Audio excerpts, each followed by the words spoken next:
Olá a todos. Hoje nosso grupo, composto por Gabriela Alves, Letícia Master e Lídia Oliveira, irá falar um pouco sobre o Geossítio Caieira, situado na região de Uberaba. Bom, para contextualizar, devemos saber que o Triângulo Mineiro apresenta uma das mais ricas e diversas biotas do Cretáceo continental brasileiro. É nessa região que ocorrem diversos tipos de afloramento do período Cretáceo, do grupo de São Bento e do grupo Bauru, com extenso registro de vertebrados continentais. Então, nesse contexto, Uberaba destaca-se como um município com maior diversidade e abundância em fósseis, tendo um ponto de interesse científico e também turístico. Definiu-se como a área para o Geoparque todo o município de Uberaba, onde foram inventariados e descritos 12 sítios, sendo 7 geossítios e 5 sítios históricos e culturais. Concluiu-se que os elementos avaliados apoiados na importância do patrimônio geológico, notadamente paleontológico, e nas diversas ações atribuídas aos valores históricos e culturais, estão em total consonância com o que a Unesco propõe para o Geoparque. Este conjunto possibilita compor um produto que dê ao território do Geoparque Uberaba uma identidade ímpar, onde o patrimônio geológico se torna um elemento de sustentação socioeconômico, como também cultural, promovendo o desenvolvimento regional sustentável. O sítio Caieira é uma referência na história e no desenvolvimento da pesquisa e no ensino da paleontologia em Uberaba. O seu contexto estratigráfico representa o contato entre o membro Ponte Alta e Serra da Galga, da formação de Marília, ricos exemplares em fósseis.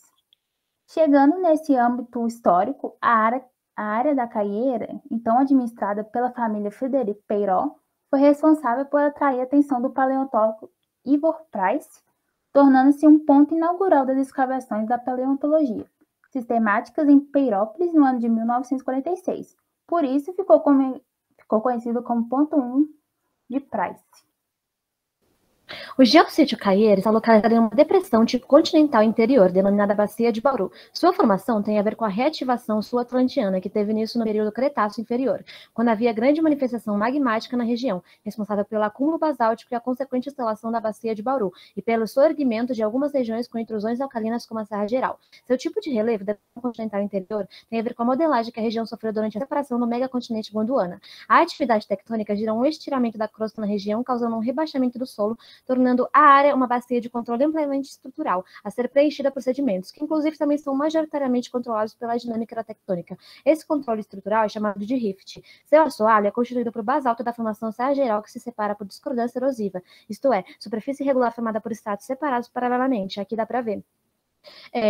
Essa evolução tectônica sedimentar fez com que o controle de afundamento do solo da região passasse a ter influência térmica também. As rochas regionais são, em sua maioria, compostas por silício e possuem granulação pisamítica, grãos de areia que são depositados na bacia de Bauru, que é endorreica de drenagem assimétrica com desertificação gradual para o depocentro.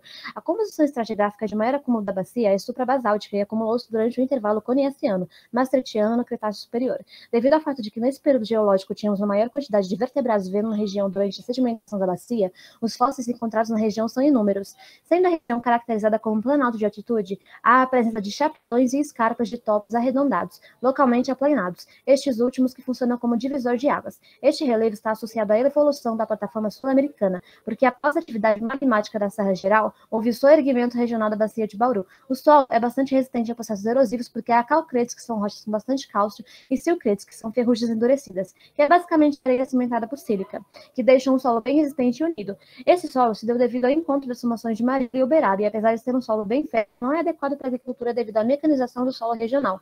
Há uma topografia desfavorável, justamente por ser região de encontro entre as formações de Marília e Uberaba. O desnível é muito grande e as escarpas são de alinhamento bastante sinuoso. Quanto a aspectos da hidrogeologia, o padrão de drenagem dos rios da região é do tipo dendrítico pinado, ou seja, ramificado, sendo que, por vezes, devido à alta declividade na região, é possível que as ramificações sejam perpendiculares ao rio principal. E essa posição dos cursos d'água seja facilitada pelos ornamentos de topo das escarpas, que funcionam como divisores de água no Egito. A deposição dos sedimentos por aquática na região ocorre de forma entrelaçada, já que os canais fluviais são do tipo braided, que é entrelaçado, né? E isso favorece o possível recebimento da água dos rios durante longos períodos de seca, o que também foi responsável pela formação dos solos calcários. Vale ressaltar que o clima da região é tropical chuvoso e seu ambiente deposicional está caracterizado por 3 tipos: depósitos de canais ativos, de canais inativos e de planícies de inundação. E as rochas sedimentares possuem estratificação cruzada devido a intenso e longo período de sedimentação. Como já foi mencionado anteriormente, o Geossítio Caieira e o Geoparque Uberaba, em geral, eles têm uma grande importância por conta das grandes descobertas paleontológicas que tem nesse lugar, o grande número de fósseis que são encontrados nos geossítios, nos sítios arqueológicos dessa região. O Geossítio Caieira, ele é um dos mais notórios porque é um dos mais relevantes nas ocorrências de vertebrados do período Cretáceo. E essas ocorrências, elas ocorrem em grande quantidade, isso está relacionado com o fato de o geossítio estar localizado numa área de sedimentação, que tem a predominância de rochas sedimentares e do processo de sedimentação, e isso tem relação direta com a fossilização, que ela só acontece nas regiões que têm essa predominância da fossilização e de rochas sedimentares, onde é possível encontrar os fósseis, né? E isso ocorre no Geossítio Caieira, que tem predominância da sedimentação, principalmente de rochas do tipo arenito. Nesse geossítio foram encontrados 8 novas espécies foram descobertas no Geossítio Caieira.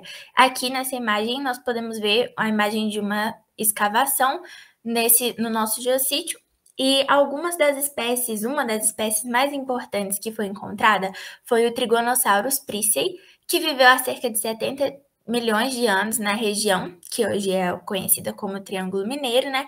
E os fósseis dele foram encontrados ainda em 1940 por Lionel Price, mas eles só foram ser descritos mesmo em 2005 por professores universitários que fizeram estudos na região. O animal tem mais ou menos a altura de um elefante, tem uma altura semelhante de um elefante, 12 metros de comprimento e era um herbívoro, pesava cerca de 10 toneladas. O nome Trigonosaurus priestley, ele homenageia o Lionel Price, que foi um dos primeiros pesquisadores, ou primeiro pesquisador a fazer escavações e estudar mais a fundo a paleontologia da região, e também homenageia o Triângulo Mineiro, porque esse titanossauro é um dos mais importantes que foi descoberto na região. Também foi descoberto um fóssil de um crocodiliforme do período Cretáceo, que foi extinto há cerca de 70 milhões de anos, e ele é um parente distante dos crocodilos e jacarés atuais, e o nome é Uberaba suchus terrificus. Concluindo, né, tudo que a gente falou até agora, aqui a gente tem um mapinha do que seria o Geoparque Uberaba, se o projeto for aceito, né, e de fato foi implementado esse geoparque com o geossítio, sendo que o nosso geossítio, que foi mencionado, estaria aqui, que ele fica na região de Peirópolis, o Geossítio Caieira. E a gente pode perceber, a partir de tudo que foi falado, a importância desse projeto, da implementação do geossítio, porque a região de Caieira, né, é uma região que tem unidades litoestratigráficas de afloramento e de fósseis, ela tem um perfil geológico educativo que é muito fácil de ser analisado nessa região do geossítio.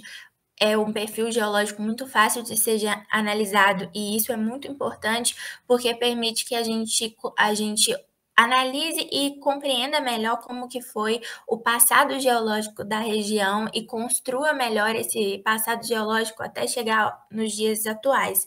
Então, é muito importante que esse geossítio seja aprovado, esse projeto do geossítio, que comece a acontecer, porque é uma forma de incentivar o estudo da região, não só o estudo paleontológico, como também o estudo geológico da região, que é bem favorecido por conta das unidades litoestratigráficas, da grande quantidade de afloramentos que tem na região, e também da paleontologia, que, como já foi mencionado, é muito importante na região e é muito presente na região. Então, é uma forma de incentivar o estudo e também de propagar os conhecimentos que vão ser adquiridos a partir desse estudo da região. Então, se o geossítio ele for aprovado, o projeto do geossítio, mais de 30% dos recursos deverão, né, estão planejados para serem destinados para o geossítio Caeira, tamanha é a importância desse geossítio.